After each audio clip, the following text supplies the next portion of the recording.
Welcome to the 16th lecture of combinatorics.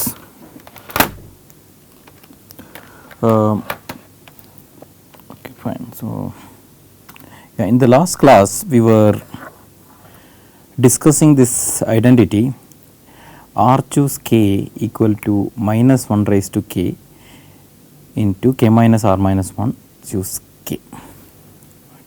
So, just to remind you that we had generalized the binomial coefficients. Now r can be any complex number and k is integers, any integer. But then when we are talking about this identity, we are talking about r being either positive integer or negative integer. No non-integer values are not considered. So, that is very clear because this will not make sense when you say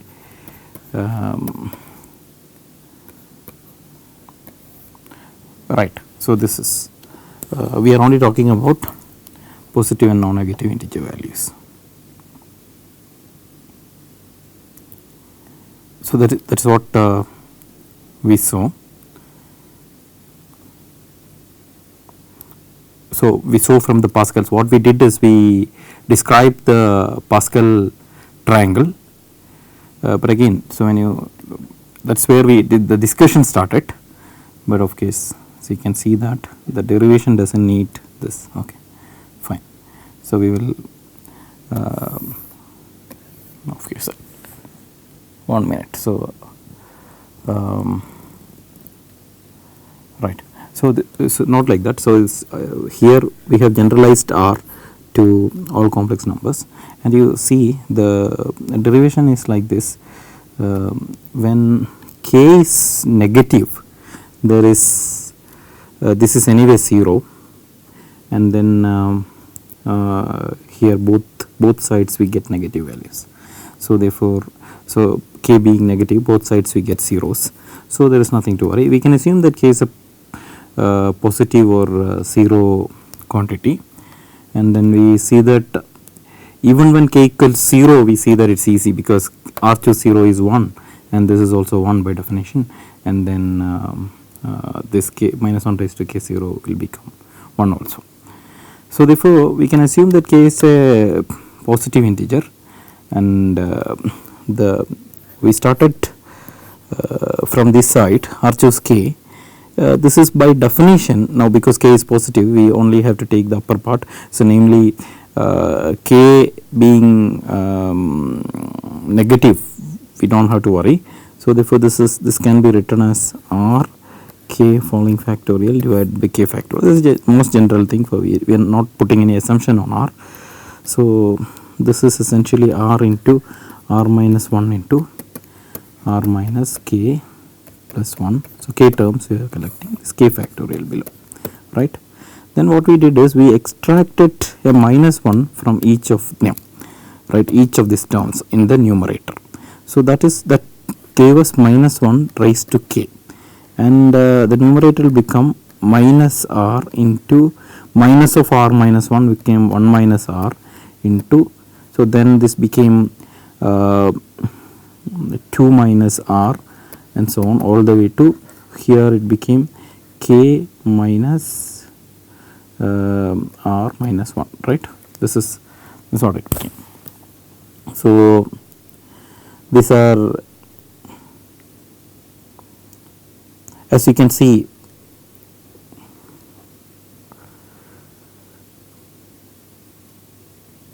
so you start from the last term is when you negate it minus k plus this become plus k, this becomes minus 1, right. If you look, this is divided by k factorial. If you stare at this thing you can see that this last one, so this starts from k minus r minus 1, right. So, and it will be decreasing downward as if we have minused together this one. So, for instance, when you minus r and add plus 1 here, this will sorry minus k terms, if you come down we will reach back to here, right, like this. So for instance, if I had written minus k, sorry, here for instance, if I consider this as the first term, k minus r minus 1, then k minus r minus 1 minus 1, that is minus 2, and then k minus r minus 3, and so on. So k terms, if I consider like this, what will happen is we will get k minus r minus 1 minus k plus 1 will be the last term, right? So that will cancel off this thing and we will end up with minus r, right? So right, so this is what we can read backward, and therefore this term which is in the numerator can be replaced by minus 1 raised to k into k minus r minus 1 k following factorial divided by k factorial below, right? And this is exactly minus 1 raised to k into k minus r minus 1 choose k, because anyway k is again a positive quantity, only k we haven't changed. So the only numerator has changed now. This has become k minus r minus 1 k following factorial. So therefore this is, we prove this thing. So not that. So if you start with a positive quantity, right, this may like come down, sorry, r minus 1, this may have a 0, but that's not a problem. So you're taking minus 1 raised to k into 0 only there, because when you negate it, it will remain as 0.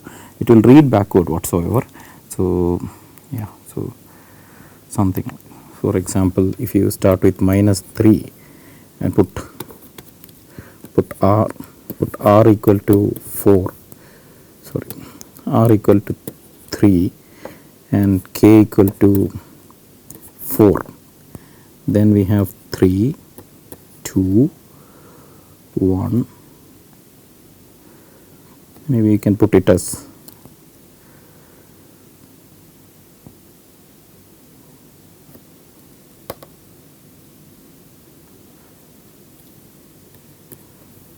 right, we can put it as 5 for 0 minus 1, right? These are the this will be my 3, 5 following, right? Now when I extract minus 1 out of it, minus 1 raised to 5 will come out, because this is taken, and then this will become, from each of them I can this is a quantity 0 only, so of course that is not going to change, but I can put whatever, but I am just illustrating the point.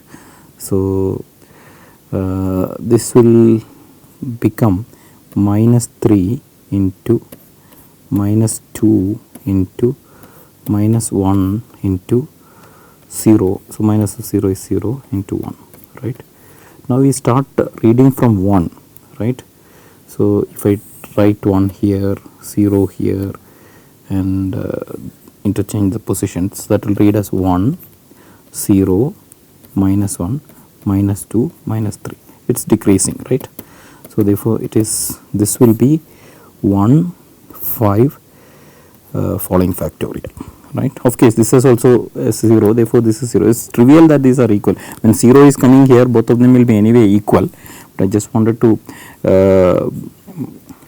bring to your notice that sometimes 0 may be there. Otherwise, for instance, if I just write 7, say 4 following factorial, this is what, 7 into 6 into 5 into 4. Now if I extract minus 1, this is minus 1 raised to 4 into minus 7, minus 6, minus 5 and minus 4. Now we can rewrite it as, see, the order we can change, start from here, right? This will come here, minus, that's minus 4 first, then minus 5, then minus 6, then this is minus 7. So they are starting with minus 4, this minus 4 minus 1 is minus 5, so minus 4 minus 2 is minus 6, and so on. Therefore this is essentially minus 1 raised to 4 into minus 4 4 following factorial and then divided by, of course I had to put 4 following factorial. So this is why it is happening, right. So I just illustrated the calculation just to clear the confusion. Then therefore that proof works, so we don't have to, but I just wanted to make sure that there is a slight clarification I wanted to give about the case when, so for instance R choose K, right. See, there is nothing like, see, I can also have R equal to half here, it is not going to change the argument. So but let us say, so the situation of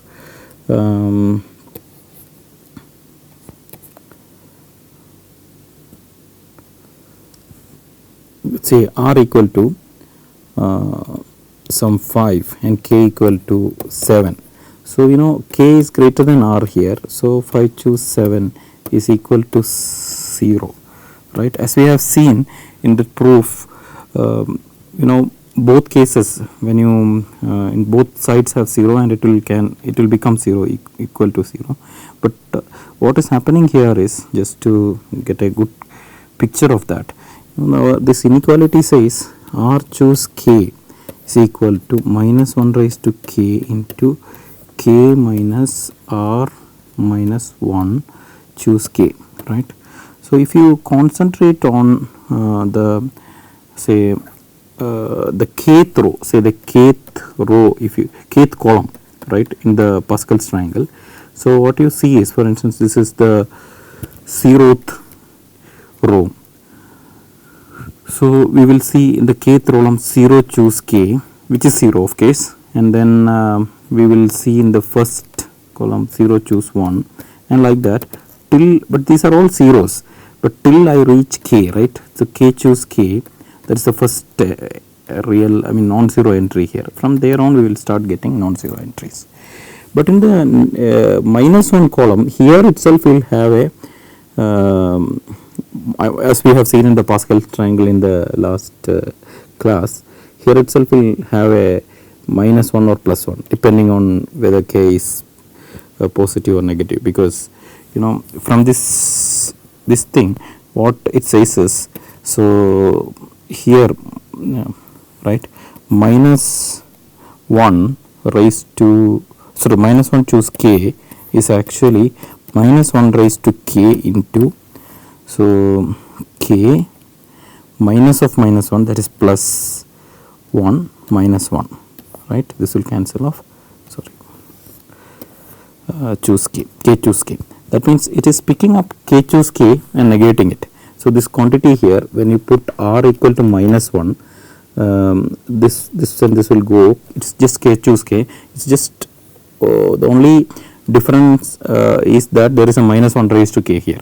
So there can be a, so if K is a even number, that will be plus 1, otherwise it is a or if K is an odd number, this will be minus 1, that's what. So we have seen that in the negative 1th row we always had plus minus 1 like that, right. So this one actually corresponds to this K choose K, right. Now or if you want to do it from here, what is K choose K? K choose K, that means put R equal to K, this will be equal to minus 1 raised to K into K minus R, that is this minus K, then another minus 1 choose K, right. This is minus 1 raised to K minus 1 K, right. So now if you want to try K choose K plus 1, right, what will this become?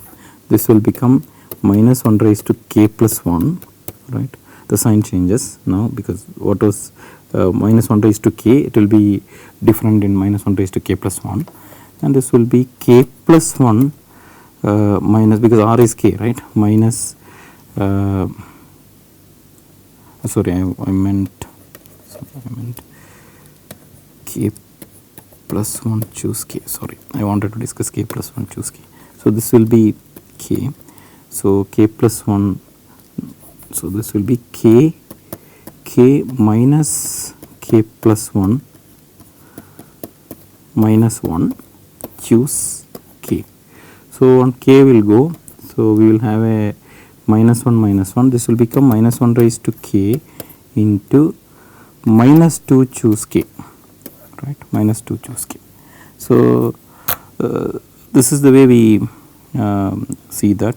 So the k plus 1, so k choose k became minus 1 raised to k into minus 1 choose k. So k plus 1 choose k will become minus 1 raised to k into minus 2 choose k, and so on. So in that column there is a correspondence.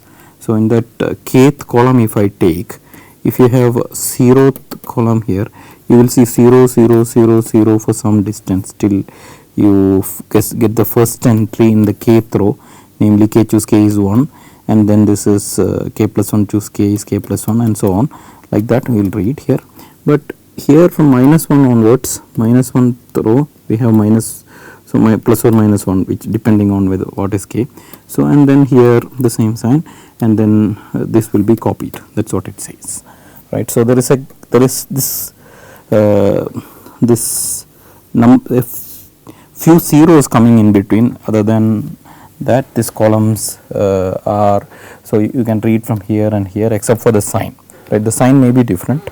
So that's what that inequality says, and you can clearly see what is happening. So you can so why that is true from the derivation we have done.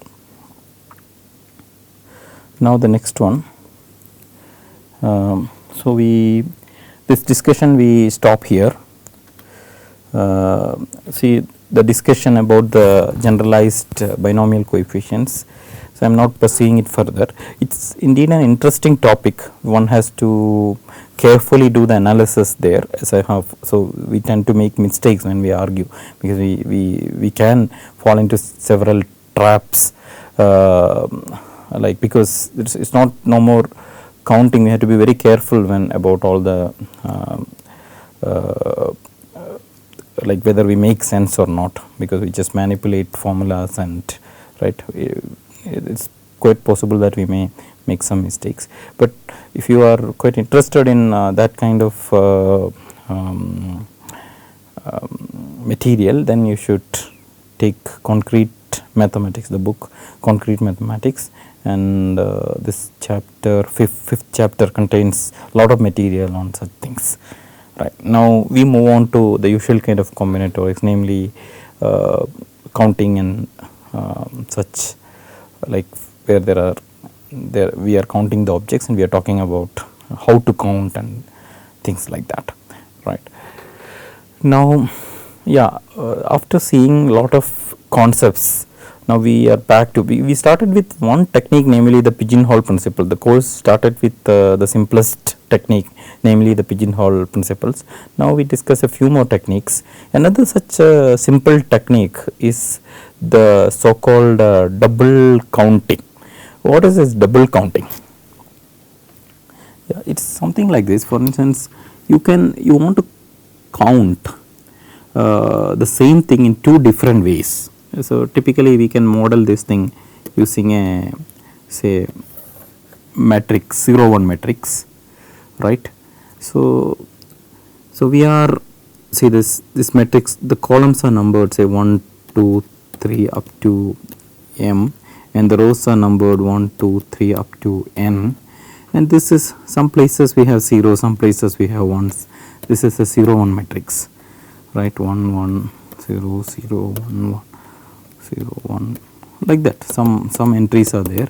So in the ijth entry, for instance, so you may get a 0 or 1 depending on, so that is what, right?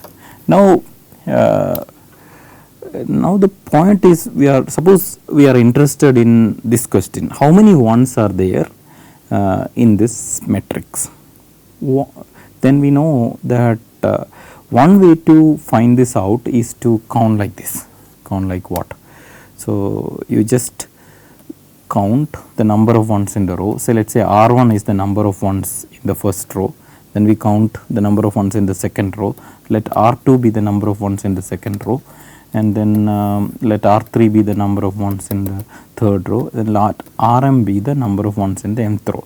Then definitely we know that the number of ones in the entire matrix is Ri. So the sum of Ri I equal to 1 to m, right. So we are counting the number of ones in each row and summing it up. But then we could have done it in a different way also, namely we could have found out how many ones are there in the first column, let us call it C1. Similarly, how many ones are there in the second column, how many ones are there in the third column, and so on. So the ith column there are Ci ones, and then the nth column there are Cn ones. So we could have added them together also, right. This is Ci I equal to 1 to n, right. Both these quantities are same, right, both these quantities are same, right. So many times, see, this is too simple, but we can model many problems in this way. So I will give some examples soon, but sometimes we can infer some interesting things by doing this double counting. Double counting refers to counting it in two different ways, and then this comparison may give us some important information, interesting information. This is like without, like whether we discuss it or not, we use it like even without thinking, but in combinatorics is very common. So but we should like make a note of this thing, therefore we discuss a few examples, right. So most of this material I am discussing here is from Stas's Jugna's extremal combinatorics, at least the initial examples are taken from there.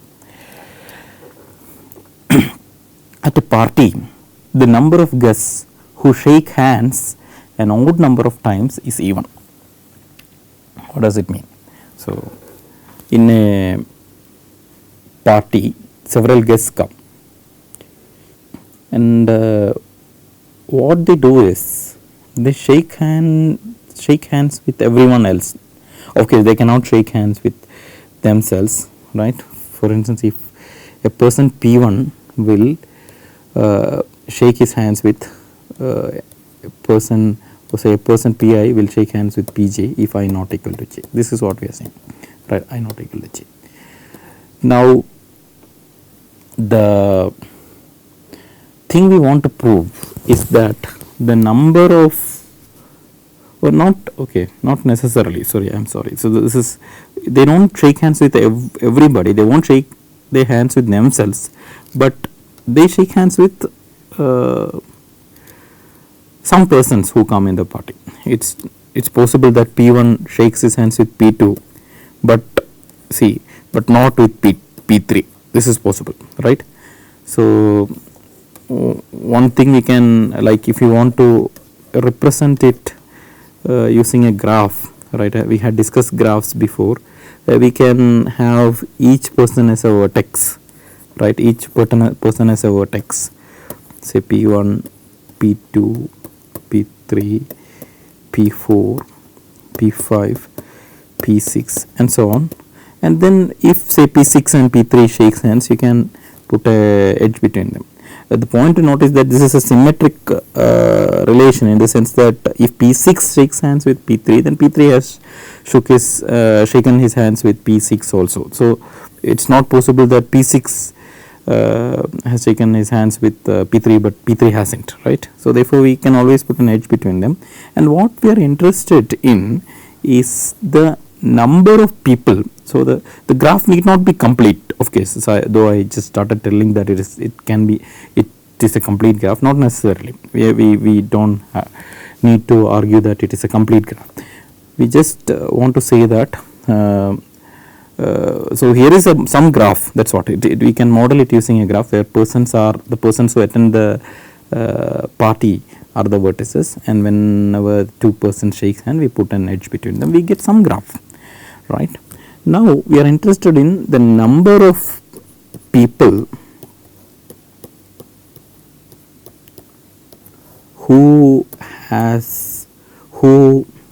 shook hands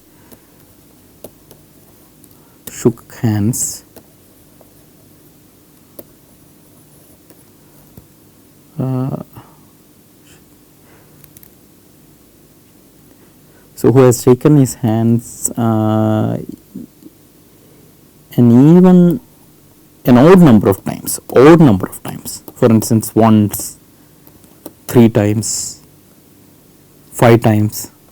We are not interested in, suppose a person PI has shaken his hands 10 times, we are not interested in, because so it's an even number, right.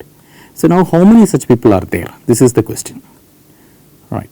So this question is definitely can be posed as a graph theory problem also.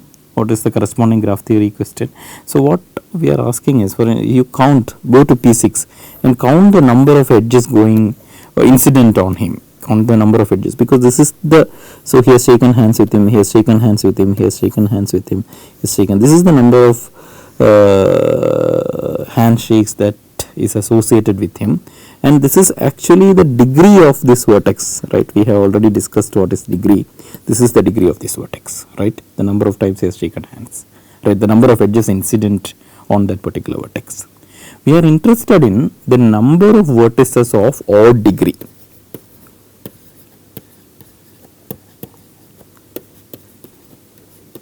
This is what we are, number of odd degree vertices. We want to show that the number of odd degree vertices is always odd.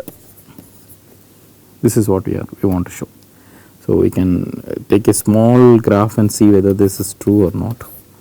So let's say here is a small graph. I just drew without thinking one graph. So this is a small graph. Now let's count the number of odd degree vertices. I'll just mark it using red color, right.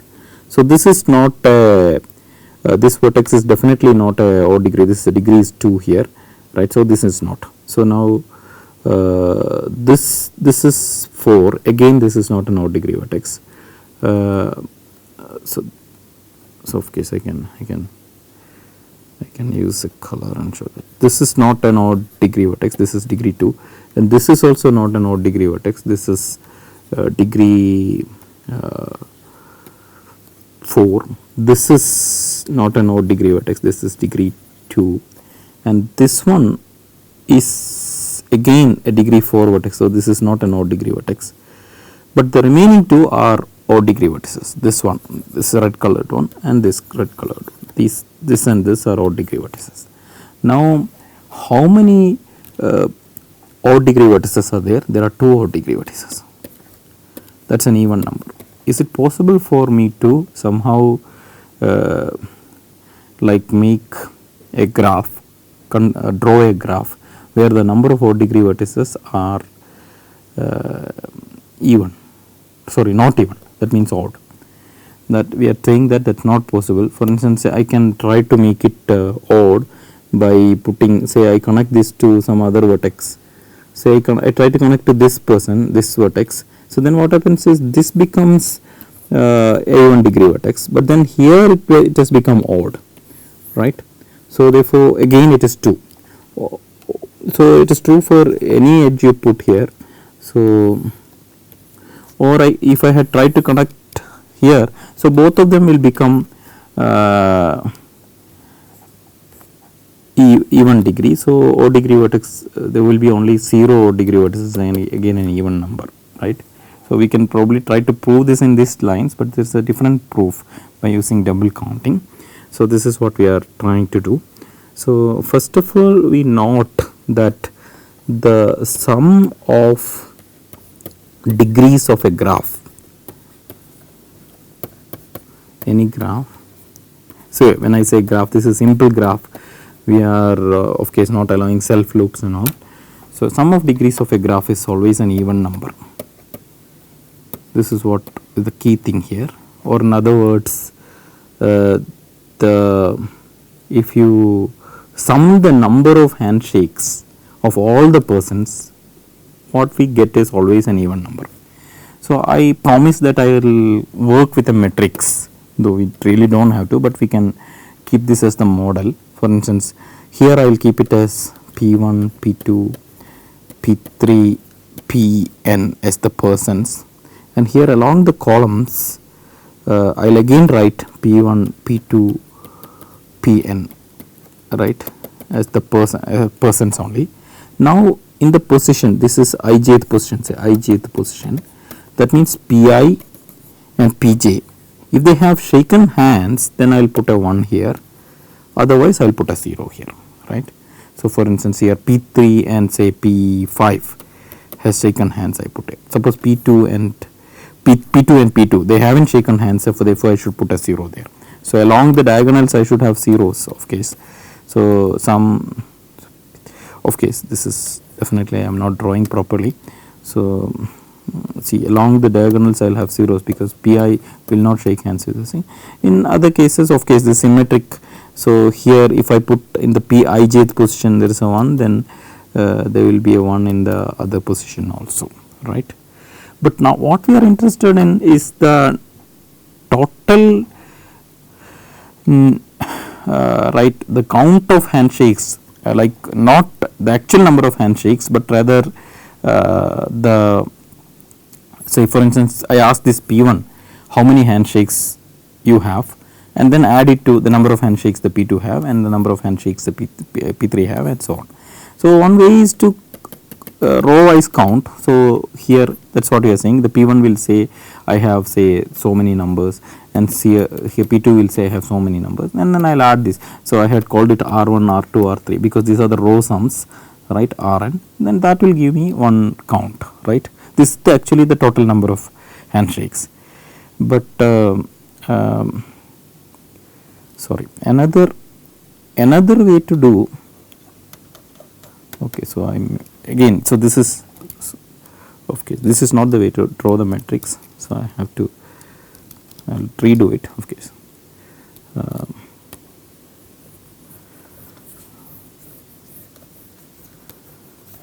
Okay, once again, so I'll draw a matrix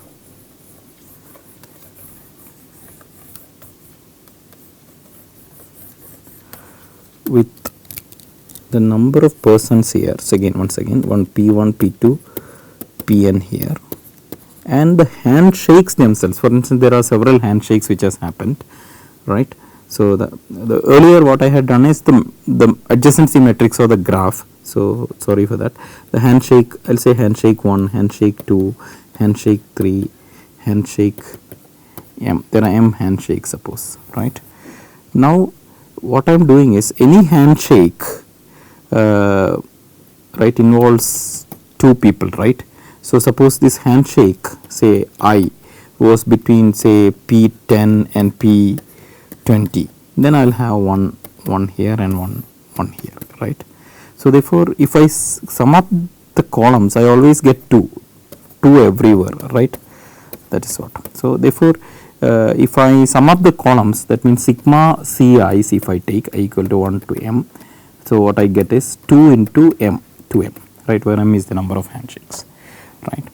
So similarly, so what we are interested in is the row sums R1, R2, Rn. So sigma Ri is what I am interested in.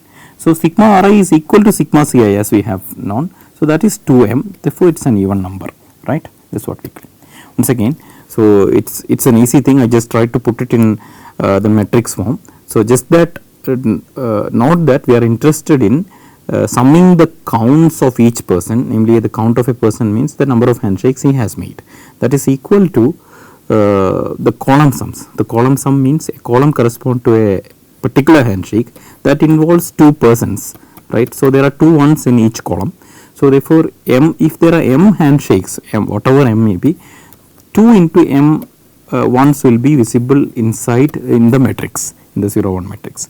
But this is actually the row sum we are looking for, that is this is equal to 2m. The total number of handshakes is 2m then, and this is an even number.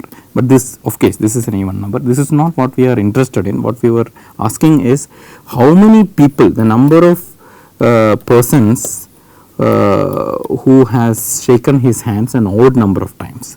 Suppose for contradiction it was odd.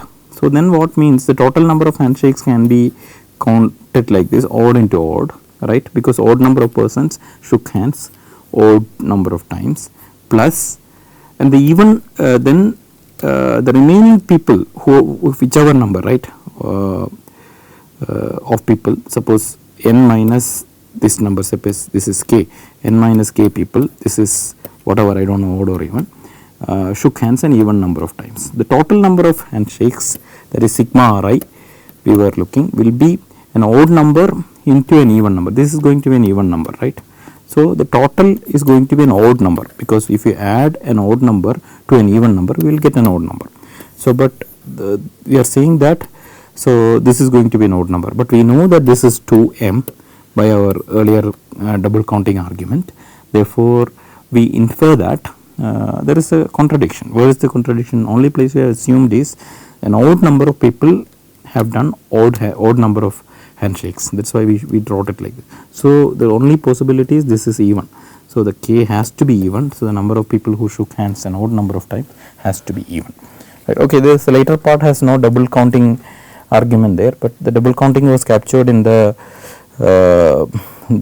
what we try to do it in the matrix, and of course I made a mistake in the initial part, but of course what we do is we count the number of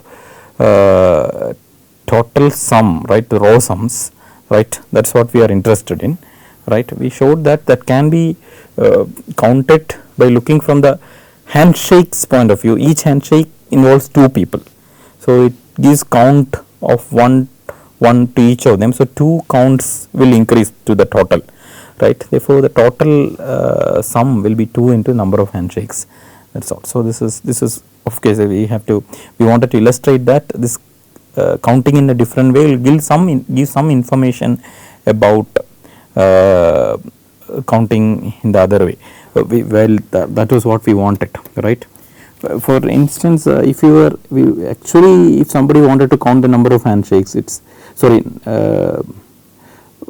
what one can do is you can definitely ask each person how many handshakes you have done, and then sum them up and divide by 2. That is what we are saying, right. And of course we capture this here, saying that in every graph the sum of degrees of its vertices is 2 times the number of its edges, and hence is even. So, that is what we elaborately proved here, and yeah, that's it. Now, the next question we want to consider is this: let F be a family of subsets of a set X, then sigma x element of x d of x is equal to sigma a element of f cardinality of a. So, here we introduce a slightly different concept, namely, so here we are interested in family of subsets, just F. So, U be some universe, and then we have a family of subsets of universe, say S1, S2, something, some Sm, where each Si is a subset of U, right. So, we will assume that U, see these are all right, some, so U is some see the integers or something, so maybe 1, 2, 3, so we can count it, and it's not, and these are all again finite sets, countable finite sets. And now what we are interested in is, so we usually sometimes we call this as a hypergraph also, because this is a set system. So, when we say it is a hypergraph, so we will say this universe U, so this 1, 2, 3, 4 up to n. So, if I put like this, these are the vertices of the hypergraph, right, and then this S1, S2, which are subsets of U, are the edges or hyper edges, right, edges or hyper edges, whatever, the edges of the hypergraph, right. You see that, or you can see that a graph is a special case of this thing, where in a graph we are only allowing edges of this sort. The vertices are again 1 to m, the same vertex set, but edges now is always something of this sort, say 2 element sets, 1, 2, say if I put an edge between 1, 2, if I put an edge between I and j, we will include the set I comma j in this collection, right. So this is what m element sets, sorry, m sets, right. Each right Si is equal to some k, so fixed k, then we will say that it's a k uniform hypergraph. Then we will say that it's a k uniform hypergraph.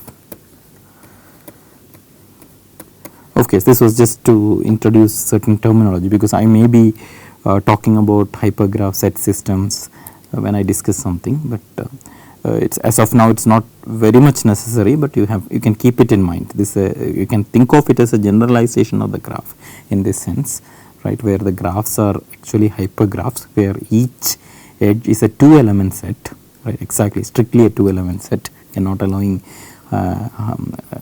higher cardinalities for the subsets allowed in the family, right. But in general it can be any subset of U, right. So that's, it's just an edge. Edge is just a subset of vertices, that's all. Now here, so why we had to draw this parallel between the graphs is because we use certain terminology which are common in graphs, common for graphs, and then we use it in the case of hypergraphs also. So for instance, let X be a vertex, that means X belongs to that universe, right. X be a vertex, X belongs to that universe. Then we can talk of the degree of X. What can be the degree of X? In a graph, if X is a vertex, the degree of X is the number of edges in which it is part of, right. So in the hypergraph case, what will say X, so it will be some y1, y2, this is the way we count, right, y4, these are the neighbors of X, we count the neighbors of X. In the hypergraph, we will see these sets x, y1, right, x, y2, x, y3, x, y4 in the family of sets we are talking about, right. In the F will contain this essentially the edges, right. So okay, there will be a lot more, but this will be the edges of the family in which X is part of, right. So essentially we are counting the number of sets, subsets in F in which X is an element of, right. That will be the degree of X. So we will generalize it this way. Essentially in a hypergraph, degree of X, X being a vertex, X being a member of the universe, element of the universe, it is the number of sets in our family, given family F, right, such that X is a member of those subsets, right. How number of subsets in F such that X is contained in it, right. So that is what you can say d of X is equal to all those S element of F such that X is an element of S, right. So this is, sorry, the cardinality of this, how many are there, this is what we are asking. Now of course, so in the graph case, every edge is a 2 element set, every edge is a 2 element set, because 2 endpoints of that edge is what constitute the edge of the hypergraph, the corresponding hypergraph.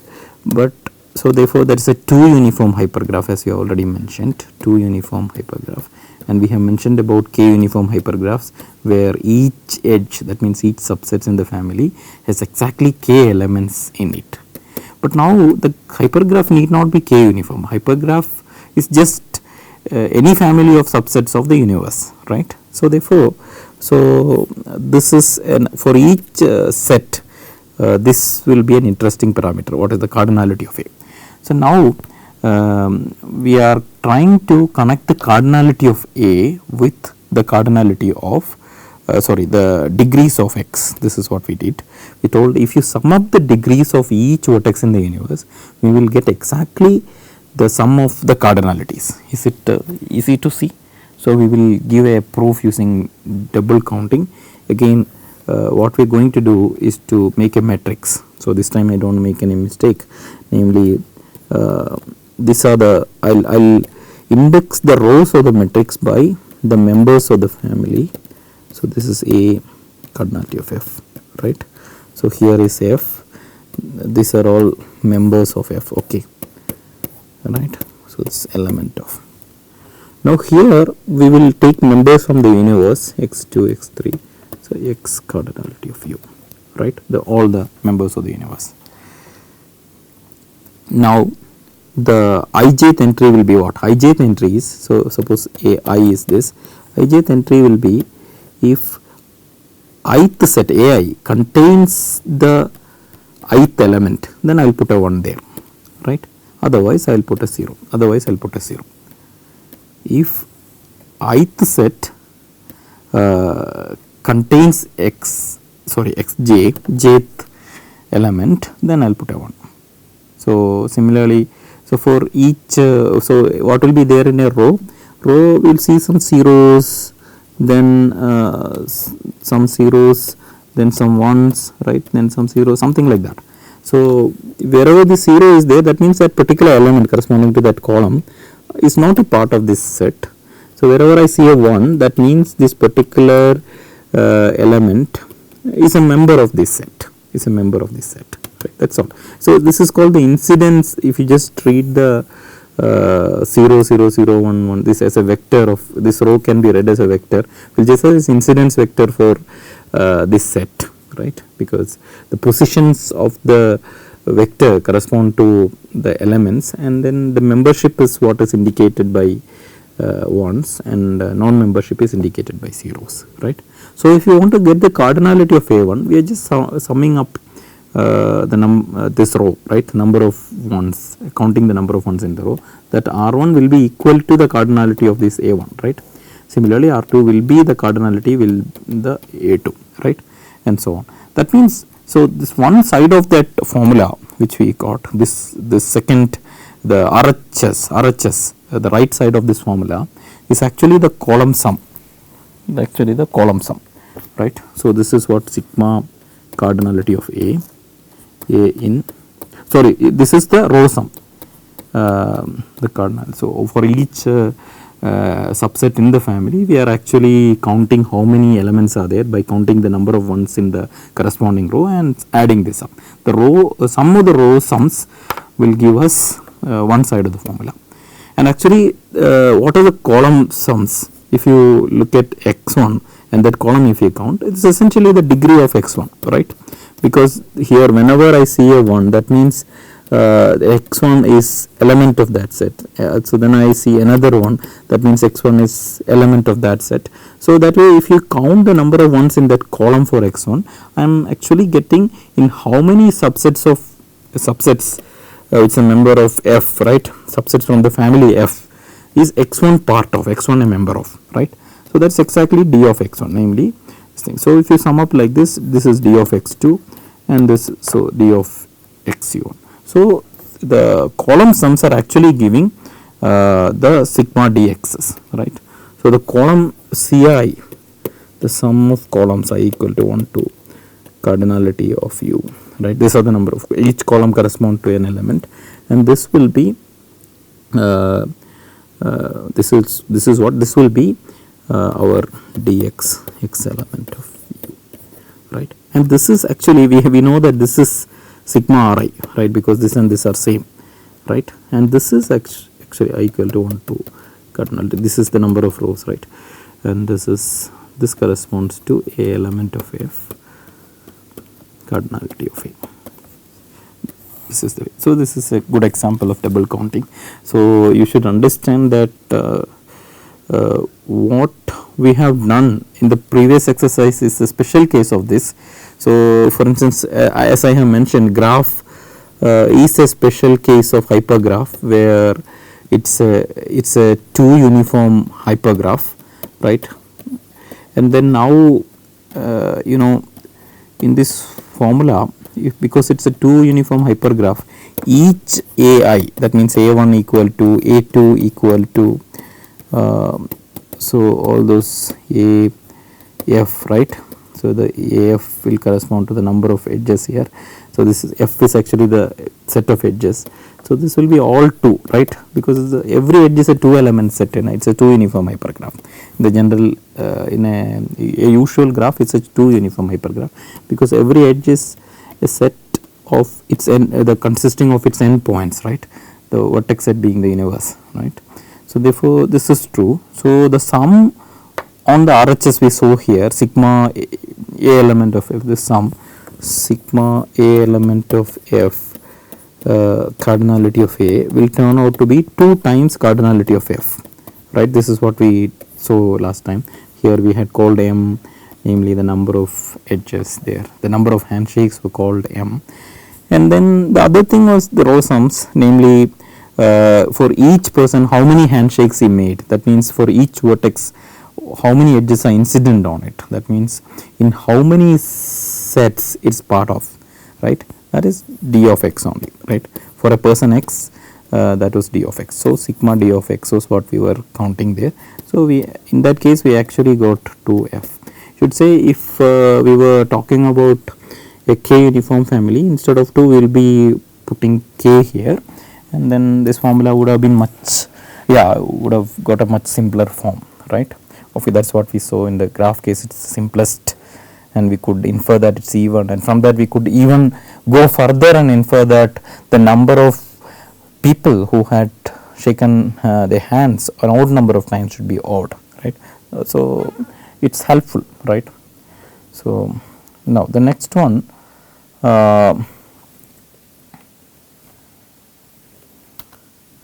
is about the Turran's number. Is another question which is taken from Jugna. So, we define a particular parameter for t of n comma k comma l. It is the smallest number of L element subsets of an n element set X, such that every k element subset of X contains at least one of these sets. Then we are saying that it has to be at least n choose L by L k choose L. See here, what we are interested in is in counting the number of L element subsets having a certain property. So, this is what we want. So, you know, L is less than equal to k less than equal to n, where n is the size of the universe we have. So, we have total 2 raised to n subsets of this n, say n being the universe, right. But then in this problem we are mostly considered, we are not really considered about every subsets. We are interested in k element subsets, that means the cardinality of each subset we are taking is equal to k. Also we are interested in L element subsets, that means we are only interested in 2 types of subsets, namely those n choose k subsets which are such that s equal to k, that means those subsets whose cardinality is equal to k. There are, we know that there are n choose k of them, right. Similarly, n choose L of those subsets whose cardinality is equal to L, right. Now, you remember L is less than equal to k. So, now our condition is that we have to select minimum possible subsets from this. We want to select minimum possible subsets from this n choose L such that now if somebody else picks up his favorite k subset, whichever he likes, any k subset, we should be able to show from our collection one L element subset. In our collection of L subsets, we should have one L subset which is a subset of his k set, right. That is what we want. For instance, so we can say that, say 1, 2, 3, 4, 5, 6, 7, 8, 9, 10 is a universe, right. So, illustrating this here, n equal to, this is n equal to 10 things. Now, I am interested in, put k equal to 2. So, there are how many 2 element subsets? There are 10 choose 2 element subsets, there are so many of them, right. And then let us put L equal to 1. Now, I can ask how many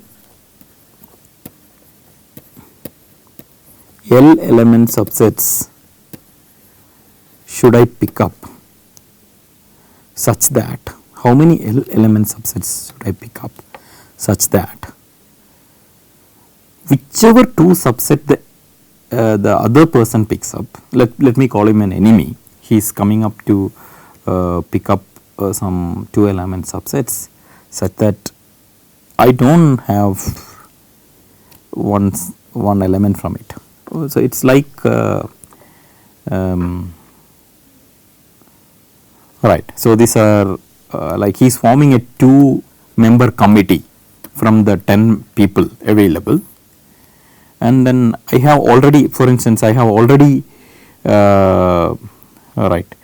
lobbied several of them, right. I am single person. So for instance, if any committee forms, I want one of the persons to be my person, so that I can get my thing done, or I can influence the decision.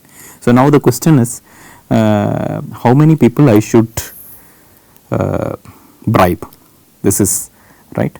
So now you can see that I cannot do it unless I bribe all the 9 people. Why? Because if I don't bribe all the 9 people, then so that means I have bribed only 8 people out of it. Still there are 2 people left. He can pick up those 2 people and form a committee, and then I don't have my man in the committee, right. So this is the kind of question I am interested in. Of course, so it may look like it is a bad thing I am trying to like estimate, but of course this can be a better example, that you see that there is a reason to know this. But in our theorem we are only giving a lower bound. I will have to, for suppose I have a plan to bribe people like that, then be sure that you bribe at least this many people. So you if you want to estimate the kind of money you have to spend on bribing, then how much at least I will need. So we will give a lower bound, that's all. Of course this is not 2 and k equal to k can be much bigger and L, and the kind of lower bound we give here may not even be reasonable. I mean, it can be much smaller than the actual numbers, actual number of L element subsets I have to pick up. So we are only saying that at least you have to pick up this much, right. So now you see how I will also model it using a bipartite setting. This is a bipartite. I am forming 2 bipartite graphs, right. Here I collect all the k element subsets. This is all k element subsets of, see, all k element subsets of the universe, namely n. Alright. Here I will collect all the L element subsets of n. Now if a particular L element subset and a particular k element subset, here I will put an edge between them, right. This will be seen as a vertex in this side of the bipartite area. This will be seen as a vertex in there. I will put an edge between them. If this particular L element subset, say let us call it S1, and this let us call it T1, T10 or something. If S1 is a subset of T10, subset equal to T10, then I will put an edge between them. This way I can construct a bipartite graph. Now what I am looking for is, I will stop here.